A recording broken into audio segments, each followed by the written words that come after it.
प्राचीन काल में वैशाली नगरी में एक अनुपम सुंदर स्त्री रहती थी, जिसका सौंदर्य चंद्रमा की चमक को भी फीका कर देता था। उसका नाम आम्रपाली था। वह केवल एक साधारण स्त्री नहीं थी, बल्कि पूरे नगर की सबसे प्रसिद्ध गणिका थी।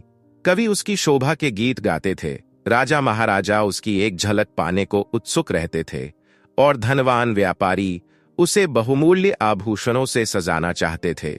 लेकिन इस भव्य जीवन के बावजूद आम्रपाली के हृदय में गहरी पीड़ा थी। कोई भी उसका प्रेमी नहीं था। सभी उसके सौंदर्य के पुजारी थे, उसकी आत्मा के नहीं।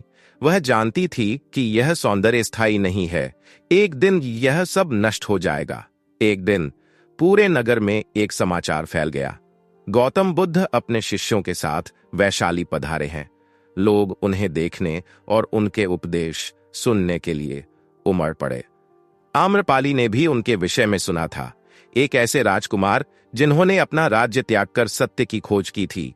उनके ज्ञान और करुणा की चर्चा दूर दूर तक थी। आम्रपाली के मन में एक अजीब सी हलचल हुई। क्या यह महापुरुष मेरे प्रश्नों का उत्तर दे सकते हैं? वह अपने सबसे सुंदर वस्त्र पहनकर, आभूषणों से सुसज्जित होकर, अपने स्वर्ण रथ में बैठकर बिहार की ओर चल पड़ी। जैसे ही वह नगर की गलियों से गुजरी, लोग ठिठक गए। कुछ ने उसकी प्रशंसा की और कुछ ने तिरस्कार करते हुए कहा, एक गणिका का संत से क्या कार्य। लेकिन आम्रपाली ने इन बातों की परवाह नहीं की। एक विशाल वृक्ष की छाया में बुद्ध शांत भाव से बैठे थे। उनकी उपस्थिति इतनी निर्मल थी कि आम्रपाली के मन की सारी हलचल शांत हो गई। अन्य पुरुषों के विपरीत बुद्ध ने उसे न वासना से देखा, न तिरस्कार से। उन्होंने उसे केवल एक आत्मा के रूप में देखा जो सत्य की खोज में थी। विनम्रता से आम्रपाली ने प्रणाम कर कहा, भगवन, क्या आप और आपके शिष्य मेरे घर आकर भिक्षा ग्रहण करेंगे? बुद्ध कुछ कह पाते, इससे पहले ही नगर के कुछ अभिमानी राजा और धनवान पुरुष बोल पड़े, भगवन, यह एक गणिका है, आप इसके घर भोजन करने कैसे जा सकते हैं? बुद्ध ने शांत स्वर में उत्तर दिया, कमल कीचड़ में जन्म लेता है, फिर भी वह निर्मल और पवित्र रहता है। क्या हमें कमल को केवल इसलिए अस्वीकार कर देना चाहिए क्योंकि वह कीचड़ में उगा है? यह सुनकर आम्रपाली की आंखों में आश्चर्य और श्रद्धा के भाव जाग उठे। पहली बार किसी ने उसके सौंदर्य से परे उसकी आत्मा को देखा था।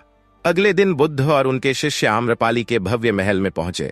उसकी कुटिया रेशमी पर्दों और स्वर्ण दीपों से सुसज्जित थी, लेकिन पहली बार आम्रपाली को यह सब तुच्छ लगा। जब वह श्रद्धा से भोजन परोस रही थी, बुद्ध ने उसे अनित्य का उपदेश दिया।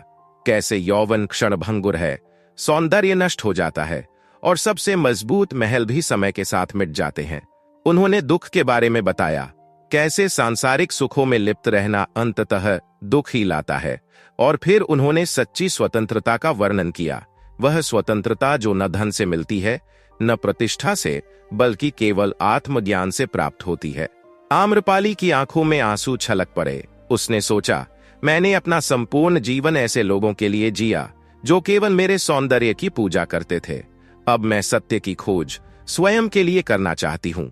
वह बुद्ध के चरणों में गिर पड़ी और बोली, भगवन, मैं यह जीवन त्यागना चाहती हूँ, क्या आप मुझे अपनी शिष्या के रूप में स्वीकार करेंगे?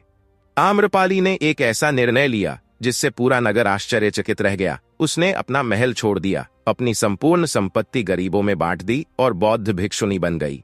अब वह न रेशमी वस्त्र पहनती थी, न आभूषण। वह नंगे पैर चलती थी, एक साधारण चित्त धारण किए हुए। ध्यान और साधना के माध्यम से उसने मोह और वासना की जंजीरों को तोड़ दिया।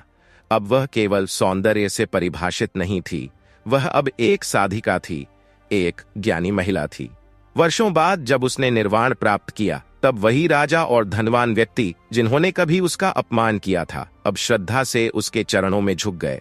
मनुष्य का अतीत उसके भविष्य को निर्धारित नहीं करता। सच्चा परिवर्तन सदा संभव है। सांसारिक सुख क्षणभंगुर होते हैं, लेकिन आंतरिक शांति अनंत है। ज्ञान और करुणा किसी की जाति, व्यवसाय या प्रतिष्ठा से परे होते हैं। हर आत्मा में जागरण की क्षमता होती है, बस देरी है उसे जागृत करने की।